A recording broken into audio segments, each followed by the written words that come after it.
Hello everybody, my name is Craig Bennett and I'm the founder and owner of TechView's. And today I am going to get into the very basics of IP address 4 or IPv4, IP address 6 or IPv6, and MAC addresses. Pretty much what is the difference between them all, and this is a super basic for all the terminology. Now real quick, why am I making this? It's simply because one of the viewers, they commented on the video, asked about DDoSing and how to stop it, and I'll simply just tell you the answer I told them, which pretty much will work all over.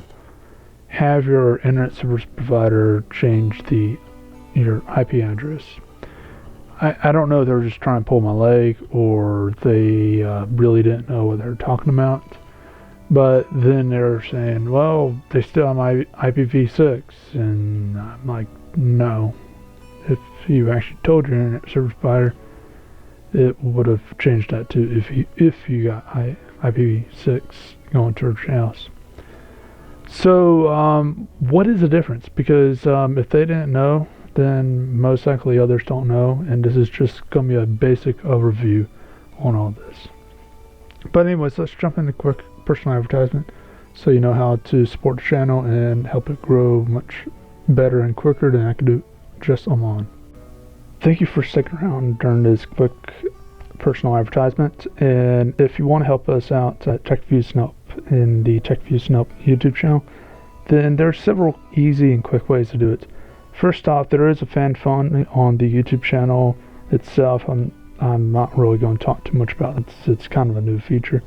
But if you want to check it out, then go ahead and click the top TechViews and Help icon.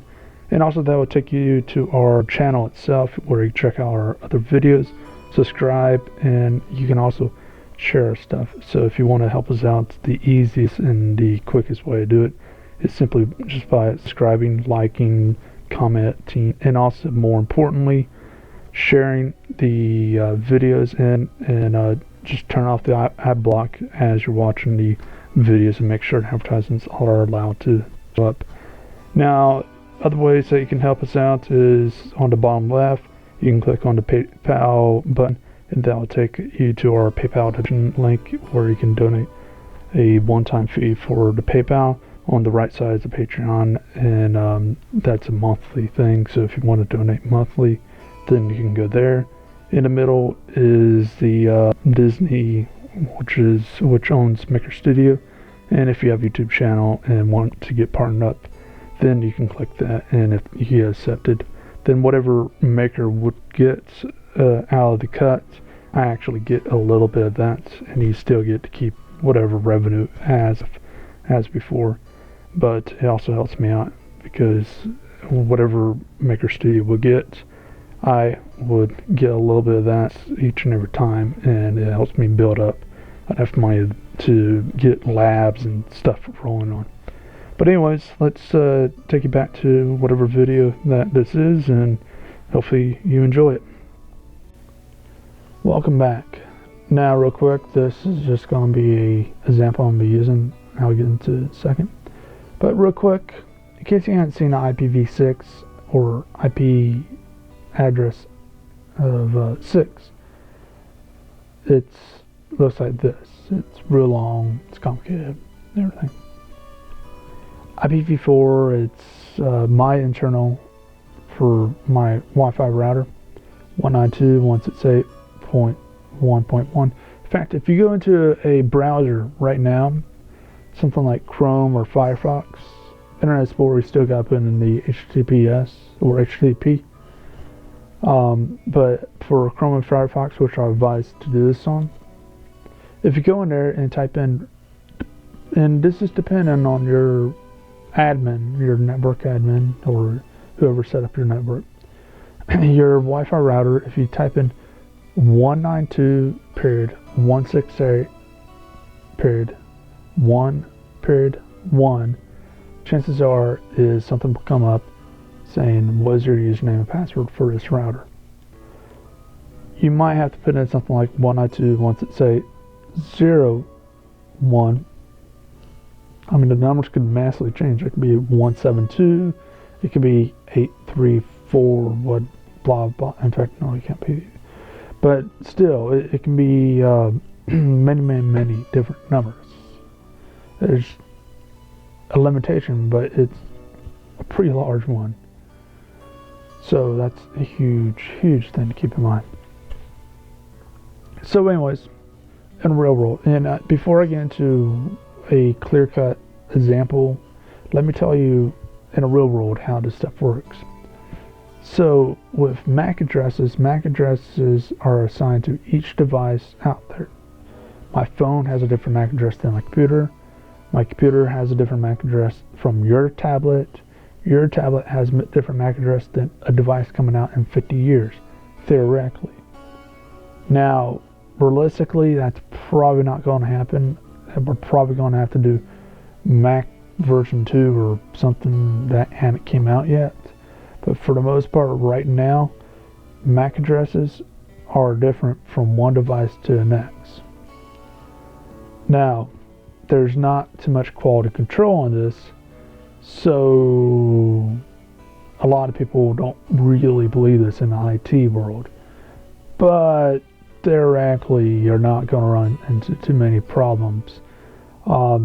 Many manufacturers, they keep a very close eye on their own products, but one manufacturer might actually have this one product, one electronic device with the same MAC address of a product from another manufacturer.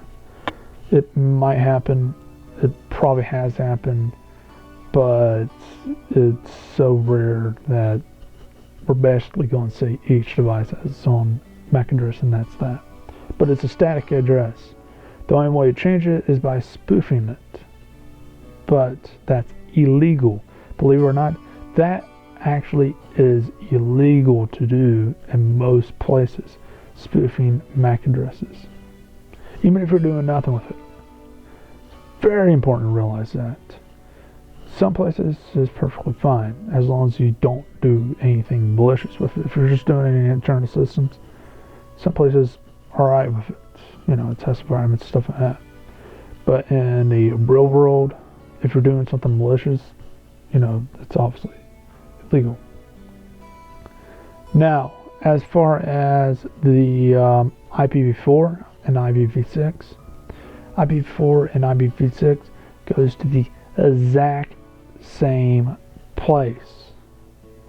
So basically, if I have a IPv4 192.168.1.1 and then I have a IPv6 something like this,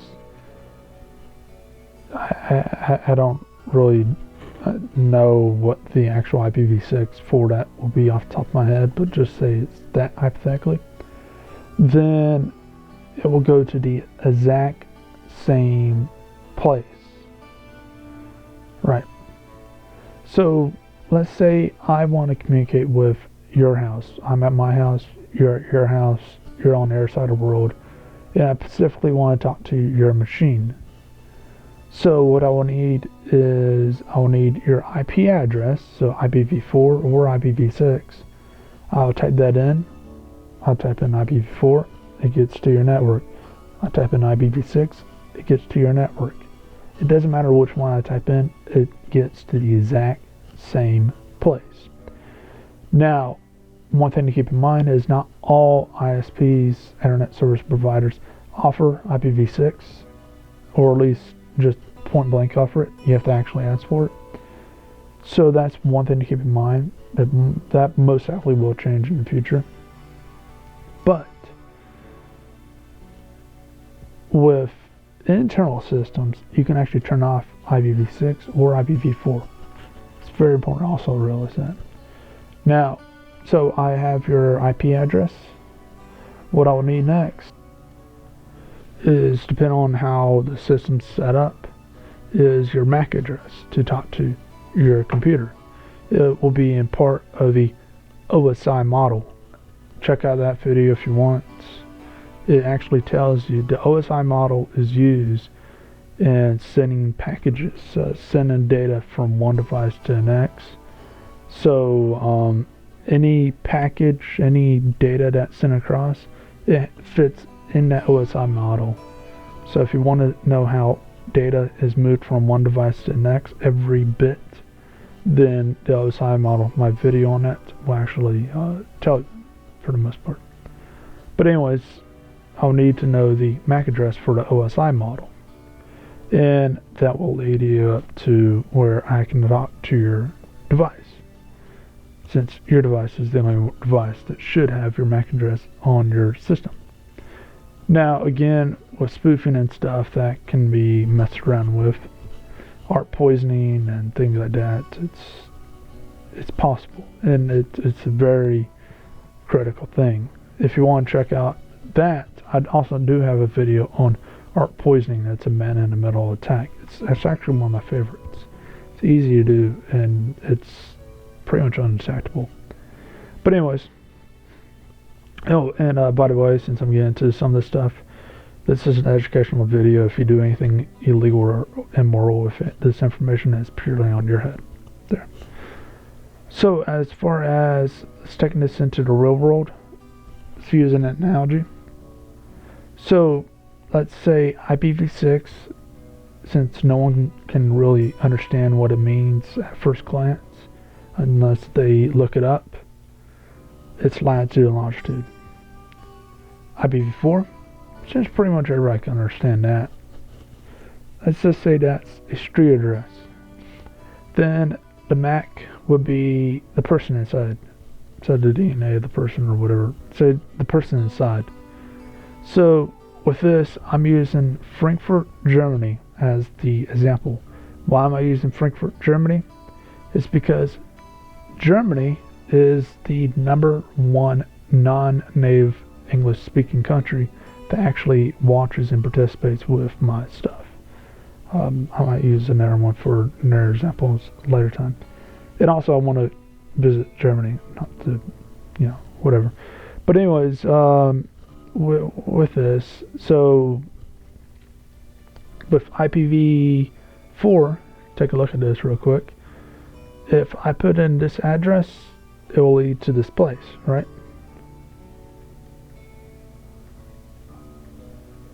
If I put in this latitude and longitude, so example of the IPv6, it will lead to the exact same place. It's literally two different addresses that leads to the same place. It's two different types of addresses that leads to the exact same address or same place. So that's pretty much the perfect example I can think of. Is you got latitude and longitude. No one reads that, at least in modern day. No one reads that. So that's like IPv6. And you got the actual street address, and that's pretty much what everybody reads. So it's like IPv4. And both of them goes to the exact same place. Now, as far as the MAC address, it's, say we want to track whatever person that's inside there, it's the person itself. So it's not someone else other than the person. It's that person that we want to interface with. Now, fortunately, I can't really go any further as far as this, what we're seeing. But for the most part, that's the best example I can think of. Now, again, let's try a different place. Let's try this Apple Store. So IPv6, it's as if I looked up the latitude and longitude as seen here.